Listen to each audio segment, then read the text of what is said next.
If I had to rank the most fun players in college basketball, Rutgers freshman guard Kiyomi McMiller would be very high on that list.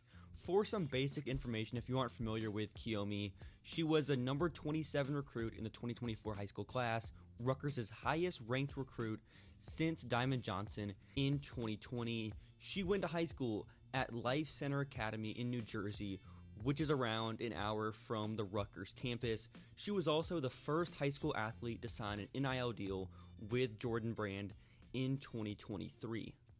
In Kiyomi's first ever game against a high major opponent on the road at Virginia Tech, she had 24 points, 2 rebounds, 1 assist on 5 of 7 from 2, 4 of 11 from 3, and 2 of 2 from the line in only 26 minutes of action. So far on the season, through 5 games as I record this video, 20 minutes per game, and she's averaging 15 points, 3 rebounds, 2.6 assists, 49, 30, 83 shooting splits.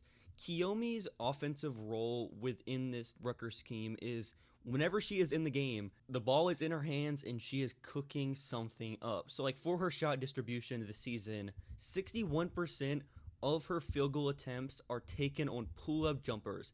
That ranks in the 99th percentile in Division I. And also, only 8% of her shots are taken on spot-up threes. It's hard to tell how much of this is because she doesn't have an off-ball offensive game, or how much is it because Rutgers doesn't have many even average ball handlers. Like whenever she's on the bench, it's very clear that Rutgers can struggle to get into their half-court offense and get quality looks when Kiyomi is on the bench. But as far as when she's been on the court this season, she has the deepest bag of ball handling moves in the country, even more than Mylasia Fulwiley and Flau'jae Johnson. It shouldn't be possible to be this shifty on ball. The way she can stop on a dime, change directions, get downhill into a Euro step, create space with a bunch of different moves. Basically any move you could want, Kiyomi can do. That typical like New Jersey, New York street ball type game, but she's like very functional. You can tell the feel for the game she has on the court is apparent. Not a bunch of rim attempts right now in the half court. It's mostly just transition, things like that at 5'8". Her floater touch is superb though. The way she can get into the middle of the court, knock down mid-range jumpers on pull-up twos, create space, create advantages off the bounce. I think the passing could be elite. Right now, she's more of like a scorer's mindset on the court, just considering she's taking so many shots. The usage rate is like upwards of 35%. It's a bunch of shots, but her feel for the game is evident on the court. Some of the reads she makes is like that of an elite passer. She's only a freshman. I'm hopeful that this area will improve as the years go on. My favorite stat though of this video, this is a look at the top 5 points per game scored in Division I on pull-up jumpers, both from 2 and from 3. Kiyomi ranks number 1 in the nation as a freshman at 9.2 points per game on 44.4% shooting. Very solid. That is like both like taking threes and taking pull-up twos. I buy this part of her game like to the extreme. This is her best skill right now offensively. The way she can create space off the bounce, using that elite handle, the advantages she can create in this area, both like also pulling up from deep in early offense.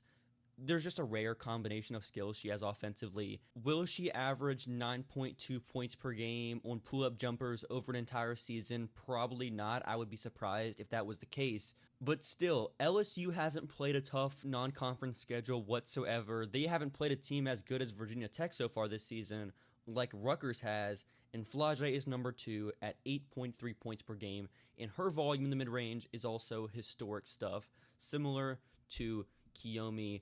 Also, some more numbers here for the pull-up jumper numbers. 46.7% on pull-up twos, 30 attempts. 15 attempts on pull-up threes so far this season at 40%. Then as far as like her areas of improvement so far this season, I would like to see her do more as far as like catch and shoot threes, running off screens, cutting. That just hasn't been her role within Rutgers' scheme. I'm not saying she can't do it. It's more like she hasn't been asked to do it so far this season. She's only taken 6 catch-and-shoot threes this season so far, and she missed all 6 of those. Small sample size. We'll see how it progresses. over her freshman season. Then defensively, her defensive game right now is a mixed bag. Like most freshmen are, she's gotten a lot of steals and blocks, surprisingly, for a 5'8" guard. But if I'm being honest, she may be the worst off-ball guard defender I've seen so far this season. Like the rotations, she's not very aware of like where her player is off the ball. Very ball watchy. She gets beat back door. And in that Virginia Tech game, she probably allowed like 10 plus points per game just based on her defensive alone. On the ball as well, she allows dribble penetration consistently.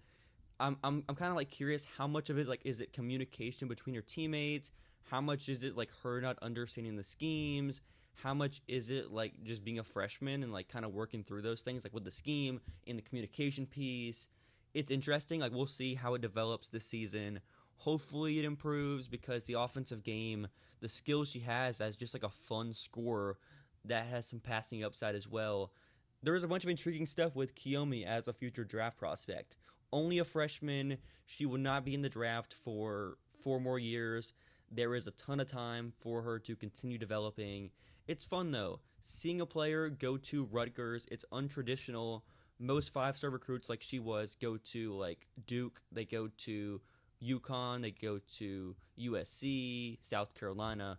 To go to Rutgers and try to be the face of that franchise or the face of the program, take them to the next level, that's super fun. She is going to have all of the opportunities in the world for the next key matchups that she'll have against some key opponents.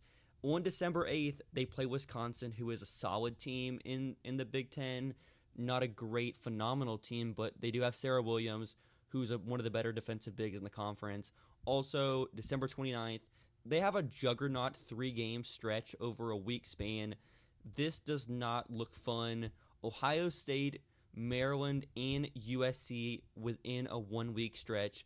We should find out a lot about Kiyomi's game, where she needs to improve after this stretch.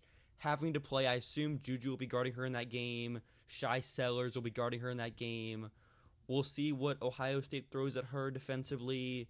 They press. It'll be like a whole team effort there. Those will be fun. I'll be watching all 3 of those games, and surely I'll be talking about it on this channel as well. So I think it's very important to build priors on prospects. A lot of people find themselves being hyper fixated on a senior season when the whole body of work is just as important. For example, someone like Tiffany Hayes. You know Tip, she's been in the W for forever now. She was drafted in the 2nd round of her class. This was because to end her college career, she had a bad game to end her college career. Like her last college game was not great. But because some teams or most teams at that point were being prisoners of the moment, recency bias, she fell in the draft. It didn't age well in hindsight. So yeah, quick tangent to end this video. Let me know your thoughts in the comments below on Kiyomi's game. If you're in the New Jersey area, near Rutgers, get out to watch her play. This is the first time I've ever been excited to watch Rutgers basketball. It was like pre-me watching college basketball whenever Kalia Copper was at Rutgers. Same with Benijah Laney Hamilton, and that is because of Kiyomi as well as Destiny Adams, transfer from UNC, having an outstanding season so far for Rutgers. That said, subscribe, like this video, and comment for the algorithm, and I'll see y'all in the next video.